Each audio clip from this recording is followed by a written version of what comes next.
Grabe naman, Pangulong Bongbong Marcos pinahiya daw ng bandang Coldplay harap-harapan sa mga manonood. Nako, grabe naman yan. Kung totoo man yan, ay talagang nakakahiya. Siyempre, ikaw, Pangulo ng Pilipinas, nandyan ka ngayon, nanonood. Tapos ikaw yung ipapahiya sa napakaraming taong nanonood. Tapos sa comment section, grabe, bahang-baha yung comment dahil may bumabaha daw sa Davao. Ba't daw nandyan si Pangulong Bongbong Marcos? Ba't nyo pa hahanapin? Kahit nandito yan sa Pilipinas si Pangulong Bongbong Marcos, ang magpa-EPS dyan ay si Tambalos Dos pa rin naman. Diba? Presidential insan pa rin naman. Baka malamang sa malamang nauuna pa siya pa rin sa Pangulo pag kahit nandito yung presidente. Pero ito lang po talaga yung panoorin natin na video kung talagang tama o malaking pagkakamali ang ginawa ni Coldplay dyan kay PBBM. Pero si PBBM naman, baka naman biro lang o baka naman hindi para sa kanya. Kasi tawang-tawa naman si Pangulong Bongbong Marcos dun sa banat. Sa kanya ba o para sa lahat biyata yan? Tawang-tawa naman pero nakatakip lang nga lang sa mukha. Ito, panoorin natin.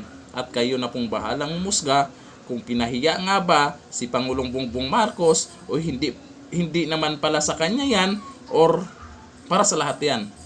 Ito, video. So much to all of you for coming through the traffic. Oh.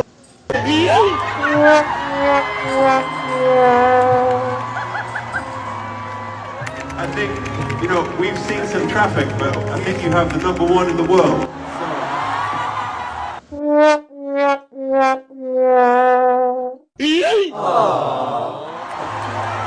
So thank you for making the effort to come through all of that to be here.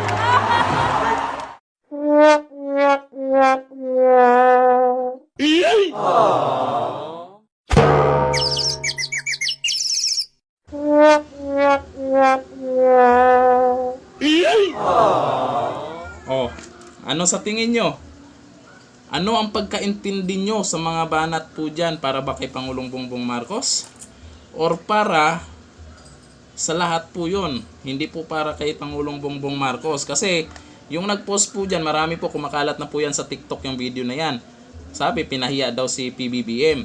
Tapos sa comment section naman, ay bumabaha dahil bumaha daw sa Davao. Bumabaha yung comment dahil bumabaha daw sa Davao. Pero yung Pangulo, nag-i-enjoy. Hindi po masama mag-i-enjoy ang Pangulo at mag-relax kasi daming trabaho niyan. Pero maintindihan po natin yung mga kababayan natin, lalo na po yung natamaan ng baha dyan sa Davao na questionin.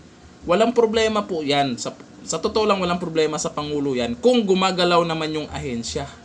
Gumagalaw naman yung DSWD, gumagalaw naman yung lahat, or namumonitor naman niya kung namumonitor ba. Yung mga dapat gawin, ay kagaya ng sinabi ko, nandyan naman si Tambaluslos. Namumonitor yan. Tsaka, isa pa, ay yung Vice President naman, ay titingnan naman yan kung ano yung kaya niyang gawin dyan as a Vice President. Kaya, hindi natin maiwasan din talaga yung mga nagagalit kay PBBM. Dapat hindi muna nagpapakita na nagsasayay kasi may mga nabahaan, no? Totoo nga naman, hindi po mali sa presidente na mag-relax muna, pero wrong timing, yun lang. Wrong timing. Yun lang doon. Kayo, ano sa tingin nyo po yung mga nagaganap ngayon? Sa video, kung si PBBM ba yung pinahiya, tapos sa comment section, about daw sa pagbaha din sa Davao, wala daw si Pangulong Bongbong Marcos. Comment down below. Hanggang dito na lang. Thank you. Bye-bye.